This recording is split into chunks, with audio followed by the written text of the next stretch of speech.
Action. Halo guys, kembali lagi di channel Diko Squad. Masih seputar tentang head 4 tak. Kali ini apa saja yang akan dibahas di Diko Squad? Kita ikuti terus bersama Pak Power dan Mas Marsa yang nggak tahu sedang ngapain ini. Sibuk sekali. Mas Marsa sedang ngapain? Sedang ini masang astemplar ya. Kita nanti mau pakaian jala, Kang disirik aja. Dari channel ini pasang ya, ini ya, iya. Bosen temen. Kita mau bahas. Oke, Mang Ibu, ini ya, Mang Ibu. Bahas posisi sudut klep terhadap baut setelan klep. Gimana nih tanyanya Bawor? Ini saya mempersiapkan dulu. Oke, Pak Bawor. Oke.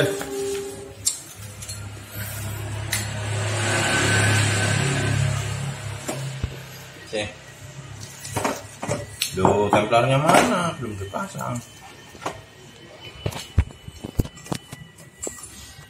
Itu head apa Mas Marso? Ini head Jupiter.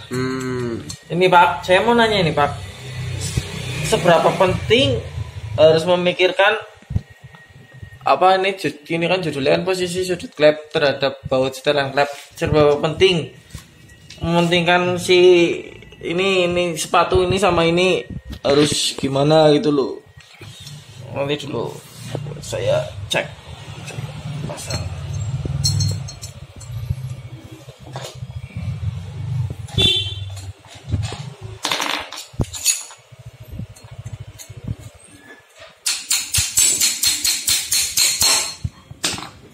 Oke, udah lah. Jangan di skip ya guys. Oke. Oke, lanjut video Diko Squad yang kemarin. Nah, ini saya mau bilang ini nih. Rubah klep lah. Semua orang, semua tukang bobot, semua yang punya motor balap, semua yang punya motor modif ya klepnya dirubah. Ya, betul. Dirubah. Pasti klepnya gede. Sukiman. Pasti klepnya dirubah. Apa bisa kamu merubah klep sendiri? Ya bisa Pak. Karena alatnya khusus bor millingnya bor sudut. Belum lagi nanti ada las aluminium. Jadi harus ada las, ada bor milling yang sudut, ada alat macam-macam lah. Kalau untuk perorangan sih kayaknya nggak mungkin ngerubah sudut sendiri. Kalau mau earthing mungkin bisa. Nah terus apa yang membedakan robahan sudutmu itu kok jadi istimewa? Itu adalah presisi. Oke. Ya. Yang kedua, jangan melulu kalian itu memikirkan setting Albron, setting Becu, setting nickel bronze, setting iron, setting besi, ora. Ya. Settingan itu kan bisa. Buat apa itu semua kalau kalian nggak paham? Memang benar material memegang peranan penting. Tapi kalau kalian cuma buat pacaran motornya gitu ya, terus rubahin pakai becu gitu, ya mungkin karena untuk ngejar gengsi ya nggak masalah. Kalian ada gitu ya. Cuman saya share video ini di sini itu biar yang lain, buat yang lain yang memang duitnya terbatas, pas-pasan terus nggak ikut-ikutan gitu loh. Maksudnya ikut-ikutan yang Mahadewa kayak gitu loh. Nanti kalian remuk sendiri. Mi ambilkan banyu atis Mi sama tekonya sama es batunya. Lagi beli itu. Seperti apa yang penting dalam robah sudut? Sini tak lihat. Nomor 1, pastikan pada saat klepmu dipasang sudah pastikan baut setelan klepnya lurus. Tek. Dari sini, nah, tidak mencong ke kanan, tidak mencong ke kiri, lurus ya. Kalau ini ada mencong ya wajar lah, tapi kan tidak parah. Maksudnya ini kan ada titik senternya di tengah. Ini ada titik senternya di tengah. Ya. Kalau bergeser 0, ya tidak masalah. Tapi kalau udah bergeser 1 mili masalah. Kenapa kok jadi masalah? Nanti si ini ujung batang klep akan jebeng. Oke. Dia akan melebar ke sana karena dikebukin pinggirnya, cegar. Tuh, lurus. Kanan kirinya lurus.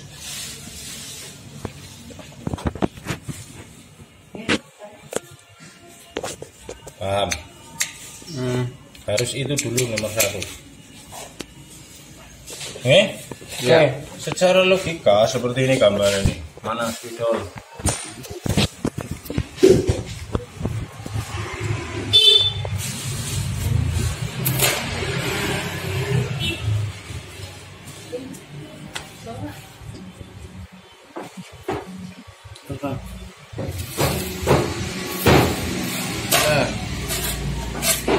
Nih, saya gambar ini nih. Tadinya klepnya ini. Ya kan? Ini sepatunya baut setelan klepnya. Ini baut setelan klepnya. Tuh kan? Ini porosnya misalnya gitu. Sekarang klep dilebarin. Kan tidak mungkin di sini dan di sini tabrakan pasti ini. Maka sudutnya pasti akan dirubah ke situ. Ini ke situ. Ya, biar ini jaraknya tetap jauh. Jarak payung klepnya. Jadi jauh walaupun klepnya sudah lebar. Ada perubahan sudut ini dan yang perlu dipastikan itu antara baut setelan klep dengan ujung batang klep itu tetap ketemu lurus karena ini pivotnya. Titik tumpunya ini yang berubah ini hanya gini loh Mas Bro. Nih. Tadinya sudutnya begitu. Dirubah dari sana. Lihat ujung atasnya kan tetap satu titik. Mau rubah kemana? Kebanyakan sudah kenapa kok seperti itu nih? Untuk menggeser itu semua, lampunya nyala terus. Perlu dilas aluminium. Ditutup rapat itu tempat bos klep ditutup rapat, dilas aluminium. Kemudian dibor lagi dengan sudut yang sudah diperhitungkan oleh tukang bubut. Tapi bagaimana caranya memastikan bahwa si klep ini akan kembali pivotnya, titik tumpunya kembali bertemu dengan baut setelan klepnya itu adalah keahlian si tukang bubut. Susah itu. Oke, dan mungkin juga kepresisian mesin yang dipakai oleh tukang bubutnya gitu. Jadi makanya jangan tergiur kalian nyari rubah sudut yang murah. Nanti mumet. Bukan saya lagi bikin pacak-klik yang tukang bikin sudut enggak presisi. Ini hanya untuk pacuan. Kan kalian ingin rame bengkelnya, bengkel bubutnya rame. Ya kalian harus menyediakan sesuatu yang memuaskan pelanggan. Tapi andai kata ada pelanggan yang memang saya nggak punya uang banyak, saya tahu saya hanya punya uang sedikit misalnya. Yang penting klepnya gede, nanti nggak awet mas. Sudah dibilangin mungkin sama tukang bubutnya bahwa di sini nggak terlalu presisi mas. Kalau mau presisi di sana atau mungkin beli gitu. Nggak masalah mas. Aku cuma mau balapan sekali doang. Ya nggak apa-apa. Ya nggak masalah. Gitu. Intinya kalau kalian bingung punya masalah di rumah, kenapa klepnya bengkok terus, kenapa klepnya jeber terus, sininya jeber ya. Kepalanya. Dan kenapa templarnya kadang-kadang jadi patah gitu. Pasti ada masalah di perubahan klep dari awalnya. Intinya patokannya untuk merubah klep kalian harus perhitungkan titik itu tadi. Siap. Yang kedua, jangan tergiur harga murah. Sekarang banyak gadget yang udah dari sana kamu tinggal beli. Bahannya macam-macam ya, uranium, plutonium, macam-macam. Bronze ya kan, macam-macam. Ya itu sih hanya mungkin ini bronze siapa ya? Ini bronze ya. Nah ini nih. Ini warnanya kuning ya. Ini kuning. Ini Spidol. Bukan emas. Ini Bukan kuningan ya Pak. bukan kuningan. Ini namanya albron. Walaupun ada nickel bron, fosfor bron, gamma bron, barium copper, banyak. Apa fungsinya? Nanti suatu saat di Diko Squad dijelaskin lagi. Apa itu beryllium copper? Karena kebetulan saya tidak punya. Betapa istimewanya material-material tersebut nanti kalian tahu. Dan kenapa kok mahal? Nah, besok kalian tahu. Terus iklannya mana?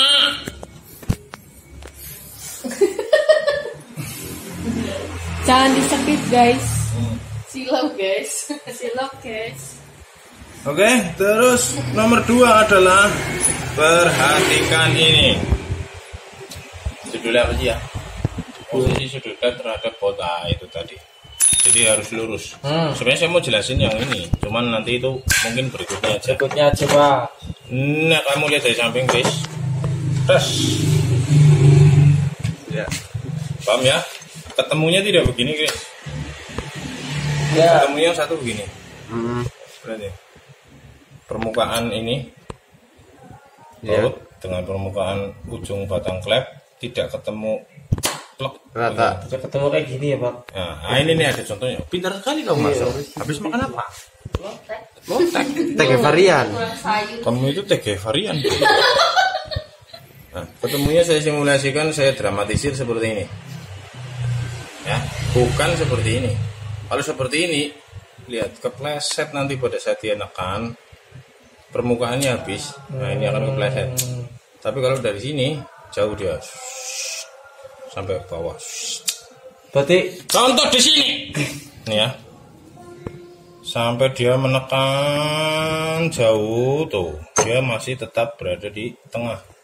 Kelihatan? Susah. Di sini. gak turun dari batang Iya. klepnya. Ya, tidak turun dari batang klep.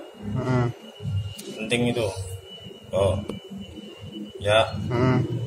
Tuh. Ya. Tuh. Ya. Ya. Kamu lihat liftnya. Apa liftnya mau segini? Kan enggak. Enggak. Tapi ini bisa untuk lift segini. Begitu maksudnya. Oke. Ada pertanyaan Marso? Jangan kamu cuma tanya di video pertama aja, video kedua udah bisa Pak. Nih Pak, berarti yang menyebabkan klep putus salah satunya dari sudut apa namanya ini, sepatunya ini nggak pas ya, nggak pas. Betul. Jadi kalau kamu ngerti gaya ini nih gaya nih, ini gaya ya. Seharusnya kalau ini bos klep, ini adalah batang klep. Jika si batang klep ditekan oleh rocker arm yang lurus dengan batang klepnya, maka dia hanya akan punya gaya untuk ke dalam. Center ya Pak. Karena center. Tapi kalau dia mukulnya di pinggir, gini, dia bukan cuman ke sana, tapi ada gaya ke sana. Ngerti? Akhirnya apa? Bos klepnya cepat longgar. Akibatnya apa? Terdapat stres atau tegangan pada batang klep. Ya itu nggak masalah. Nanti kalau misalnya udah RPM tinggi, mesin panas, gimana kondisi material kena panas? Gampang melengkung, gampang memuai. Terjadinya klepnya tahu-tahu bengkok sendiri, nabrak seher, jeger, pistonnya bolong. Ngerti? Jadi simulasinya seperti itu. Iya. Kan kalian nggak pernah ngerti. Kadang-kadang terjadi engine failure ya, kegagalan mesin. Kenapa klepnya patah? Kok bisa patah? Ya, padahal pada saat dipakai dinyalain itu nggak patah. Begitu sudah sering balapan, mungkin belum sering ya, baru sekali balap atau sekali dipakai kenceng tuh, klepnya patah. Mereka bilang klepnya tidak kuat. Kalau saya bilang tidak, pasti ada desain yang kurang sempurna. Kalau memang materialmu tidak kuat, berarti desainmu harus sangat benar-benar presisi. Tapi kalau materialmu kuat, nggak terlalu presisi, nggak apa-apa karena materialnya juga kuat gitu. Paham? Pak. Wis gamblang Pak. Beda. Kamu bikin kandang ayam pakai bambu. Coba kamu bikin kandang anjing pakai bambu. Oh iya nggak bisa. Karena apa? Beda power. Beda power. Pitik powernya seberapa sih? Itu ngancurin bambu. Sama aja. Bikin head, material kurang bagus, desainnya jelek. Sudah material nggak bagus, desainnya jelek, pasti gampang rusak. Oh, berarti kalau bikin motor dengan budget segini, powernya berarti harus menyesuaikan ya Pak ya. Jangan ekstrim ya. Betul, yang kalian inginkan apa? Kamu bikin motor, budget cuma 2 juta nih, bikin headnya cuma 2 juta, dapat apa? Ya dapatnya begitu. Ada nggak yang lebih di atas itu? Ada, harga berapa? 4 juta. Terus bikin powernya gimana? Bikin mesinnya, bikin pistonnya, bikin nokennya apa? Kamu mau nyari kencang, pol-polin, tapi pasti nggak awet.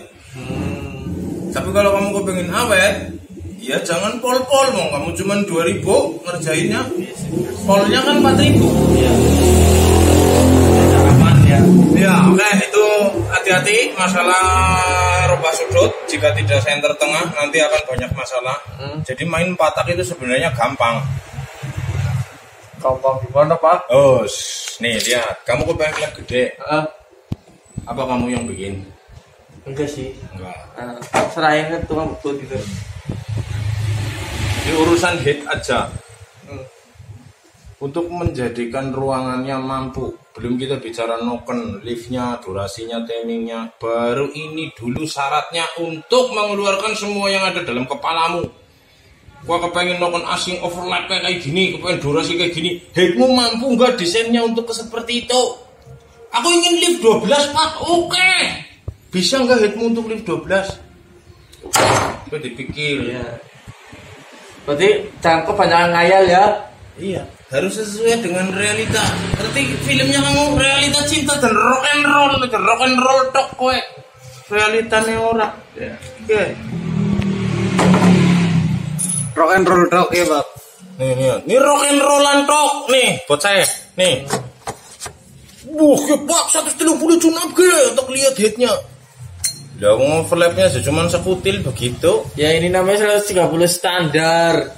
Oke. Yang kedua, ini klepnya deg-deg begini. Nih lihat. Bos klepnya glek. Kenapa bisa glek? Bos klep. Ngerti? Bos klepnya tidak mendukung, alias mungkin sudah lama. Tapi kenapa dia jadi bergoyang? Karena dia bergesek. Jika bergeseknya lurus, ya dia mantan lama rusaknya. Kalau dia bergeseknya ya lurus, ya menceng kanan menceng kiri, berarti di sininya salah. Ngantem pinggir. Ya. Nah, understand? Yes. Yeah. No. Understand berdiri. Oke. Paham? Hati-hati masalah itu, guys. Siap. Lanjut besok. Iklannya sedikit tapi ya.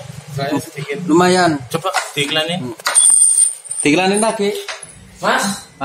Sorry Pak. Jangan di skip gitu. Jangan di skip ya. Tekan tombol loncengnya dan subscribe. Oke. Oke, lanjut besok tentang apa ini, Chris? Tentang Tinggi overlap dan lift pasti ya. Kita akan bicara tinggi overlap dan lift, hubungannya dengan klep, dengan noken. Pada desain head kalian ditentukan oleh apa? Nah, besok lanjut ya. Mandi dulu. Oke guys, terima kasih yang sudah nonton. Pokoknya pantengin terus channel kita. Kalau belum paham suruh gabung Telegram ya, Mbak. Iya. Iya ngomong. Bagi kalian yang belum paham, langsung cus gabung Telegram. Oke, sekian, terima kasih. Dikasih yes.